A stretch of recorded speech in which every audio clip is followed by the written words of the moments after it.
جبران نے کہا وہاں سیکیورٹی کا ظاہر ہے بڑا سخت انتظام ہوگا۔ شیخ صاحب مسلسل کسی سوچ میں تھے، کہنے لگے سیکیورٹی کہاں نہیں ہوتی بھائی، اور پھر جہاں ایٹمک فیکٹری ہو وہاں تو سیکیورٹی بہت سخت ہوتی ہے، لیکن تفتیش کی کوئی بات نہیں، میں کوئی نہ کوئی راستہ نکال لوں گا۔ اب ایسا ہے کہ صبح تم ناشتہ باہر سے ہی کرو گے، دوپہر سے ملازمہ آ جائے گی، اس کے ساتھ ہی وہ تمہارا کچن سنبھال لے گی۔ اس کو یہاں سب بائی جی کہتے ہیں، تم بھی اسے بائی جی کہہ کے بلانا، باقی اگر پیسوں کی ضرورت پڑے تو مجھے بتا دینا۔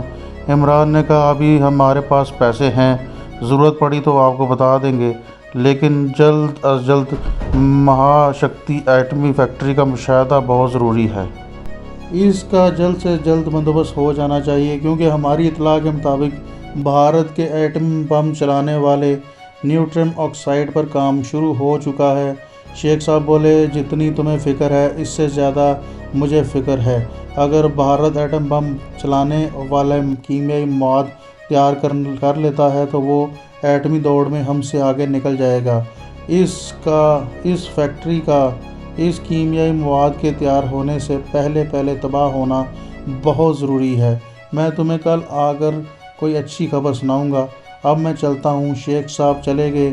جبران کہنے لگا معلوم یہ ہوتا ہے کہ جہاں یہ فیکٹری واقع ہے اس فیکٹری میں کام کرنے والے سائنسدانوں کے رہائشی کوارٹر وغیرہ بھی وہاں فیکٹری کے اندر ہی موجود ہوں گے، کیونکہ ہمیں پورٹ بلیئر کے بازاروں میں کوئی ایسا شخص نظر نہیں آیا جو چہرے سے ظاہر ہوتا ہو کہ وہ کوئی سائنسدان ہے، اور پھر فیکٹری میں اسرائیل کے سائنسدان بھی کام کر رہے ہیں۔ ظاہر ہے ان لوگوں کی رہائش فیکٹری کے احاطے میں ہوگی یا اس کے پاس ہوگی۔ یہ تو شیخ صاحب کے آنے سے ہی معلوم ہوگا صحیح صورتحال کے بارے میں۔ رات کو دونوں سو گئے۔ دوسرے دن ایک نوکر آ کر انہیں 2 بستر اور دوسری چیزیں دے گیا۔ صبح ناشتے کرنے کے لیے وہ قریبی بستی کے ایک چائے والی دکان پر چلے گئے۔ یہاں کی آبادی زیادہ تر ہندوستان کے لوگوں کی تھی، ان میں ملایا فلپائن کے باشندے بھی نظر آ جاتے تھے۔ وہاں کے لوگ محنت مزدوری کرتے نظر آتے تھے۔ مقامی باشندوں کے رنگ کالے اور قد چھوٹے تھے، اور وہ عجیب سی زبان ایک دوسرے کے ساتھ بولتے تھے۔ وہاں زیادہ تر اردو اور انگریزی زبان ہی بولی جاتی تھی۔ ناشتہ کرنے کے بعد وہ واپس گئے۔ ایک سٹور سے انہوں نے کچھ ٹوتھ پیسٹ وغیرہ لی۔ 10 بجے کے قریب بائی جی آ گئی۔ وہ دیڑھ عمر کی ڈھیلی سی سانولے رنگ کی مرہٹہ عورت تھی۔ وہ اپنے ساتھ ٹوکری میں سبزی اور گوشت بھی لائی تھی۔ عمران اور جبران نے اسے سلام کیا تو اس نے سرسری سا سر ہلا کر جواب دے دیا اور کچن میں جا کر کام کرنا شروع ہوگی۔ جبران نے کہا شیخ صاحب نے اس عورت کے بارے میں ٹھیک ہی کہا تھا، بائی جی زیادہ بات وغیرہ نہیں کرتی۔ عمران بولا ہاں ہمیں اسی قسم کے ملازم کی ضرورت تھی۔ دوپہر کو بائی جی نے سبزی گوشت کا سالن بنایا جو بڑے مزیدار تھا، ساتھ میں چاول بنائے، اور وہاں کے لوگ زیادہ تر چاول کھاتے تھے۔ عمران اور جبران کوارٹر میں ہی تھے۔ تیسرے پہر بائی جی چائے بنا کر لے آئی۔ شام سے ذرا پہلے اس نے رات کا کھانا بنا کر دیا اور چلی گئی۔ دونوں نے رسوئی میں بیٹھ کر ہی کھانا کھایا اور کوارٹر میں آ کر شیخ صاحب کا انتظار کرنا شروع کر دیا۔ کارنر پر رکھے ہوئے چھوٹے سے کلاک نے جب رات کے 10:30 بجائے تو شیخ صاحب کی جیپ کوارٹر کے عقب میں آ کر کھڑی ہو گئی۔ اس روز عمران اور جبران نے گھریلو مصروفیات کی وجہ سے دفتر سے چھٹی لے لی تھی، اور ہیڈ کلرک کو انہوں نے یہ بتا دیا تھا کہ ہم کل نہیں آئیں گے۔ شیخ صاحب کوارٹر میں آ کر ان کے پاس بیٹھ گئے اور کہنے لگے میں نے ایک آدمی کا انتظام کر لیا ہے، وہ اپنا ہی آدمی ہے، دلی کا رہنے والا ہے، ایک مدت سے یہیں تبلیغ کا کام کرتا ہے، اپنی ہی جماعت کا آدمی ہے۔ جہاں تک رازداری کا تعلق ہے اس میں اور مجھ میں کوئی فرق نہیں۔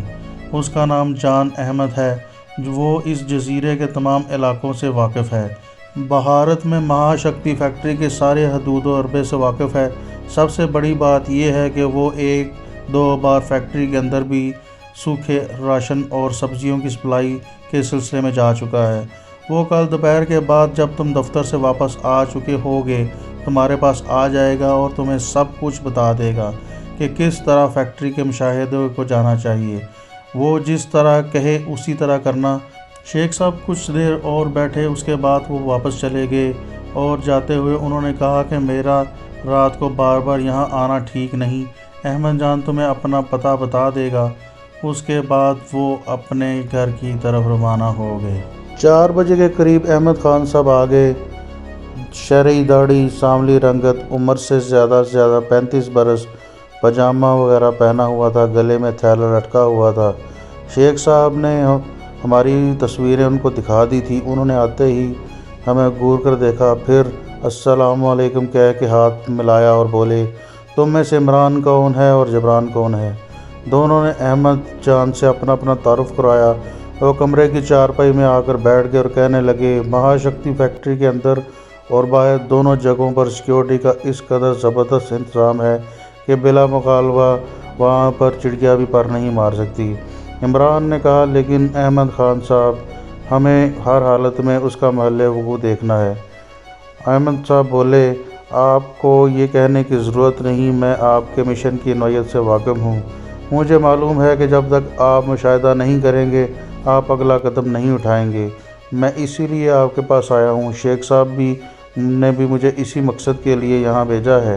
سب سے پہلی بات تو یہ ہے کہ اس لباس میں فیکٹری کے قریب نہیں جا سکتا۔ جبران بولا، تو پھر ہمیں کیا کرنا چاہیے؟ ہمیں حلیہ بدل کر جانا چاہیے۔ احمد جان نے کہا، حلیہ بدلنے سے مراد کہ ہمیں جنگل میں لکڑیاں کاٹنے والے مزدوروں کا حلیہ بنانا ہوگا۔ یہاں جنگل میں کٹائی کرنے والے مزدوروں کا لباس جیسا ہے مجھے معلوم ہے۔ میں کل اسی وقت آؤں گا اور اپنے ساتھ تمہارے لیے مزدوروں کے کپڑے لیتا آؤں گا۔ ہم اسی حلیے میں جائیں گے اور مہاشکتی فیکٹری کے قریب جنگل میں جا کر درختوں کی کٹائی کرنے لگیں گے۔ اس کے بعد موقع دیکھ کر میں آپ لوگوں کو اپنے ساتھ مشاہداتی مہم پر لے جاؤں گا۔ مجھے امید ہے کہ تم دونوں میری بات اچھی طرح سمجھ گئے ہوگے۔ عمران بولا، ہم حرف بہ حرف سمجھ گئے ہیں، تم ٹھیک کہہ رہے ہو۔ احمد جان نے اٹھتے ہوئے کہا، میں کل اسی وقت آ جاؤں گا۔ احمد جان کے جانے کے بعد جبران بولا، یہ آدمی کافی تجربہ کار ہوشیار لگتا ہے۔ عمران نے کہا، میں نے بھی یہی اندازہ لگایا ہے۔ بہرحال ہمیں کل کے لیے بالکل تیار رہنا چاہیے۔ دوسرے روز اپنے بتائے ہوئے وقت پر احمد جان آ گیا۔ کندھے پر سے ایک بڑا تھیلا اتارا۔ کوارٹر میں آ کر وہ چارپائی پر بیٹھ گیا اور تھیلے میں نیلے رنگ کے ایک پاجامہ اور اسی رنگ کی ایک صدری نکال کر ہمارے حوالے کی۔ یہاں جنگل میں کٹائی کرنے والے مزدوروں کا یہی پہناوا ہے، نیلا پاجامہ اور نیلی صدری۔ اس وقت میرے پاس ہم تینوں کے لیے یہ لباس موجود ہے۔ میں 3 کلاڑیاں بھی ساتھ لے آیا ہوں جو میں نے رات میں ایک جگہ چاڑیوں میں چھپا دی تھی۔ یہاں سے جاتے وقت ہم وہاں سے اٹھا لیں گے۔ اچھا ہوا کہ تم نے آج داڑھی نہیں منڈوائی اور تمہاری شیپ بڑی ہوئی ہے۔ اب تم دونوں یہ کپڑے پہن لو۔ عمران اور جبران نے فوراً نیلا پاجامہ اور نیلی صدری پہن لی۔ ان دونوں کی شیویں بڑی ہوئی تھی، انہوں نے پاؤں میں چپلیں پہنی۔ تھوڑی دیر بعد ان تینوں کے حلیے بالکل جنگل کی کٹائی والے مزدوروں جیسی بنی ہوئی تھی۔ احمد جان نے انہیں اپنے ساتھ لیا اور کوارٹر کے عقب سے ہو کر اور درختوں کی طرف نکل گئے۔ وہاں ایک جگہ جھاڑیوں میں انہوں نے 3 کلاڑیاں اٹھائیں اور آگے نکل گئے۔ احمد جان نے کہا، انہیں اپنے کندھوں سے لٹکا لو، یہاں کے مزدور اسی طرح لٹکا کر رکھتے ہیں۔ انہوں نے کلاڑیاں اپنے اپنے کندھوں پر لٹکا لیں۔ چلتے چلتے عمران کی کلاڑی 2 بار نیچے گری، اس کے بعد اس نے اس سے پوری طرح کندھے پر جما لیا۔ انڈمان میں جنگلوں کی آبادی سے نکلتے ہوئے آگے بڑھتے ہوئے وہ جزیرے کے پاس پہنچ گئے۔ انڈمان میں جنگل کی آبادی سے نکلتے ہی شروع ہو جاتی ہے۔ سارے کے سارے جزیروں میں پہاڑوں اور گھنے جنگلوں میں چلتے چلتے انہیں پسینہ آ گیا۔ احمد جان بولا، ہمیں پسینے میں شرابور ہونا چاہیے، یہاں حبس بہت ہوتی ہے اور جنگل کا کوئی مزدور ایسا نہیں جو پسینے میں شرابور نہ ہو۔ احمد جان ان دونوں کو گھاٹیوں اور کھڈوں میں سے گزارتا ہوا ایک اونچے ٹیلے کے عقب میں لے آیا۔ یہاں پہنچ کر وہ رک گیا، کہنے لگا، یہاں تھوڑی بہت درختوں کی پتلی ٹہنیاں کاٹ کر ان کے چھوٹے چھوٹے گٹھے بنا کر اپنے کندھوں پر رکھ لو۔ انہوں نے ایسا ہی کیا۔ ہر ایک نے کلاڑی کی مدد سے درختوں کی پتلی ٹہنیاں کاٹیں اور ان کے گٹھے بنا کر اپنے کندھوں پر رکھ لیں۔ اس کے بعد کلاڑیاں انہوں نے ہاتھ میں تھام لیں۔ احمد جان نے دور سے نظر آنے والے ٹیلے کی طرف اشارہ کر کے کہا، ہمیں اس ٹیلے کے پاس جانا ہے۔ مہاشکتی فیکٹری اس ٹیلے کے دوسری طرف ہے میں تمہیں ٹیلے کے اوپر لے چلوں گا، وہاں سے تم نیچے فیکٹری کا بھرپور مشاہدہ کر سکو گے۔ جنگلاتی راستوں پر جھاڑیوں اور جنگلی بیلوں کو ادھر ادھر ہٹاتے ہوئے 2-1 گھنٹے میں فیکٹری والے ٹیلے پر پہنچ گئے۔ احمد جان خود بھی ایک گھنی جھاڑی کی اوٹ میں بیٹھ گیا اور کمانڈو عمران اور جبران کو بھی اس نے اپنے پاس بٹھا لیا۔ وہ دھیمی آواز میں بات کرنے لگا۔ اس نے کہا، یہاں سے مہا شکتی فیکٹری کا سیکیورٹی زون شروع ہو جاتا ہے، کیونکہ فیکٹری ٹیلے کی دوسری جانب ایک باریک پیالہ نما چھوٹی سی وادی میں ہے، جس کی چاروں جانب ٹیلے ہیں۔ کمانڈو عمران نے دھیمی آواز میں پوچھا، کہیں اس ٹیلے پر فوجی گن پوسٹ تو نہیں بنی ہوئی؟ احمد جان نے بولا، نہیں، اس کی تصدیق میں کر چکا ہوں۔ اس ٹیلے کے اوپر دوسری طرف ڈال پر کوئی مشین گن پوسٹ نہیں ہے، البتہ فیکٹری کے مین گیٹ پر اور خاردار تاروں والی چار دیواری کے ساتھ ساتھ 3 مشین گن پوسٹ بنی ہوئی ہیں۔ لیکن تمہیں اس طرف جانے کی ضرورت نہیں پڑے گی۔ میں محض احتیاط کے طور پر یہاں اونچی آواز میں بات نہیں کر رہا، کیونکہ یہ سیکیورٹی زون ہے اور کچھ پتہ نہیں کہ انڈین فوج نے یہاں خفیہ آلات لگا رکھے ہوں۔ ہمیں کبھی بھی یہ نہیں سوچنا چاہیے کہ ہمیں دشمن کا میدان صاف ملے گا۔ عمران کو احمد جان کی یہ بات بڑی اچھی لگی۔ ایک کمانڈو کے لیے یہ بہت اہم سبق تھا۔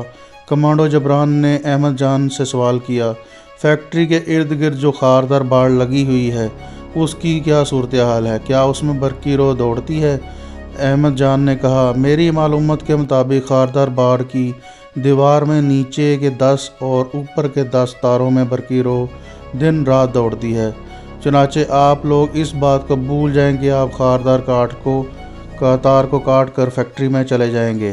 اگر آپ ربڑ کے دستانے پہن کر بھی اسے کاٹیں گے تو ایک سخت قسم کا دھماکہ ہوگا اور فیکٹری کی سیکیورٹی الرٹ ہو جائے گی اور تم لوگوں کو فرار ہونے کا بھی راستہ نہیں مل سکے گا۔ کمانڈو عمران کہنے لگا، ہمیں کوئی دوسرا راستہ اختیار کرنا پڑے گا۔ احمد جان بولا، اس کا بھی بندوبست ہو جائے گا۔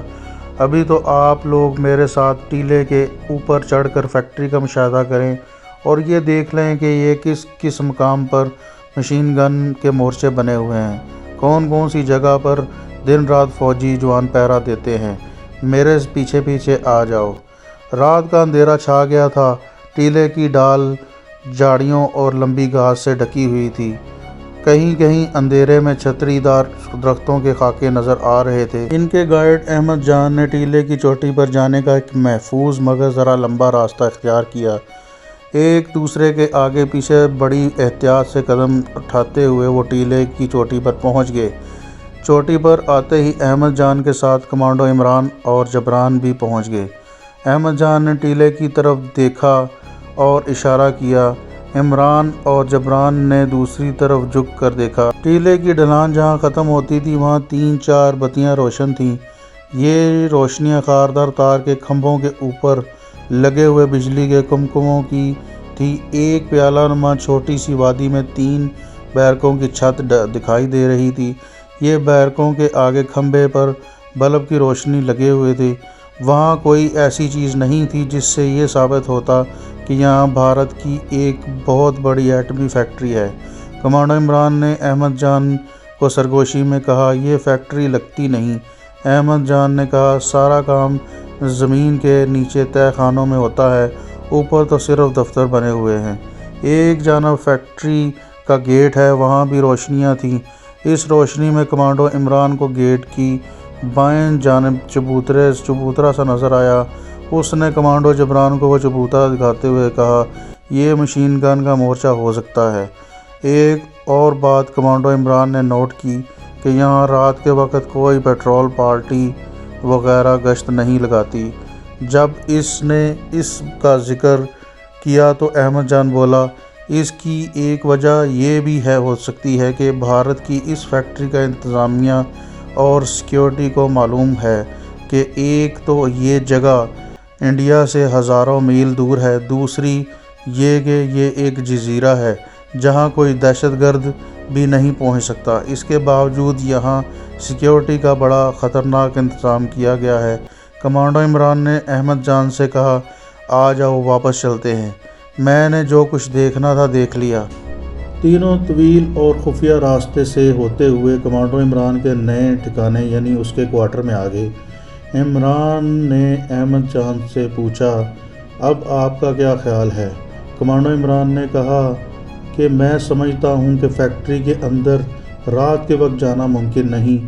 سب سے بڑی رکاوٹ کانٹے دار تار کی دیوار ہے جس کے اوپر اور نیچے بجلی کی رو چھوڑ رکھی ہے۔